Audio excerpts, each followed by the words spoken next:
Class 10th NCERT Chapter 5 Exercise 5.4 Question number 2. The sum of the third and the seventh term of an AP is 6 and their product is 8. Find the sum of the first 16 terms of an AP.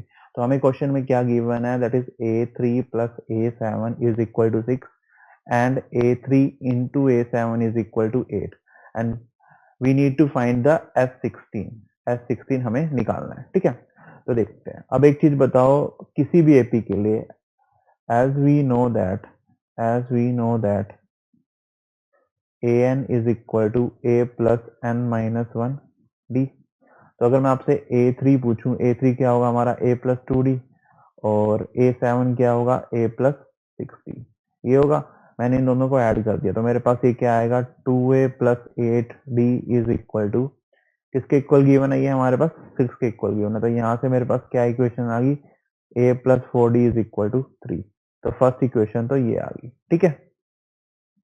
अब देखते हैं second equation. Second equation में मेरे को क्या given है, a3 a7 is equal to 8। तो यहाँ पर ये क्या बनेगा a plus 2d into a plus 6d is equal to 8, ठीक है। अभी अभी मैंने यहाँ पे ये चीज निकाली थी, तो यहाँ से अगर मैं आपसे a की वैल्यू पूछूं तो मेरे पास क्या आएगी 3 माइनस 4d, वो मैंने वहां पर पुट कर दी। तो यहाँ पर क्या आ जाएगा 3 minus 4d plus 2d, 3 minus 4d plus 6d is equal to 8। तो ये क्या बन गया 3 minus 2d, 3 plus 2d is equal to 8। तो ये a minus B into A plus B वाली फॉर्म बन गई। तो ये हमारे पास क्या आ जाएगा 9 minus 4d square is equal to 8। तो यहाँ से क्या आ रहा है 4d square is equal to 1 और I will say d square is equal to 1/4।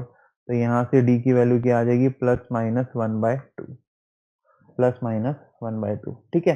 ये मेरे पास d की वैल्यू आ गई। अगर अब मैं देखता हूँ d now for d is equal to 1/2 की बात करते हैं, तो मेरे पास a क्या आएगा, a will be 3 minus 4d, यही था ना इधर 3 माइनस 4d, तो it will be 3 minus 2 that is 1। तो मेरे पास इस टर्म के लिए d जब हाफ है, मेरे पास क्या आ गया a1 आ गया और d हाफ है। तो मेरे को निकालना क्या था, मेरे को S16 निकालना है। तो अगर मैं अब इस केस के लिए आपसे S16 पूछूं, S16 क्या आ जाएगा मेरे पास 16/2 इंटू 2 इंटू 1 प्लस 15 इंटू 1/2, यही बनेगा। d हमारा हाफ था, ठीक है। तो अब देखते हैं, थोड़ा सिंप्लीफाई करते हैं। ये 2 से 16 गया 8 पे, सो 8 इंटू 2 प्लस 15/2, तो ये क्या बन जाएगा 8 इंटू 19/2। सो यहाँ से ये कट गया 4, सो 19 इंटू 4 आ जाएगा और 19 इंटू 4 मेरे पास क्या आएगा 76, ठीक है। अब देखते हैं for d is equal to -1/2, d is equal to -1/2।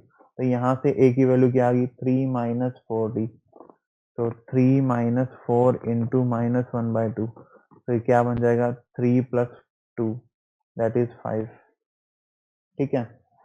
तो नाउ अब S16 निकालना है मेरे, S16 देखते हैं तो क्या आएगा, ये मेरे पास 16/2 into 2 into 1 plus 15 into, sorry इधर a क्या आ रहा है मेरा 5, तो 2 इंटू 5 प्लस 15 इंटू -1/2, ये बन रहा है।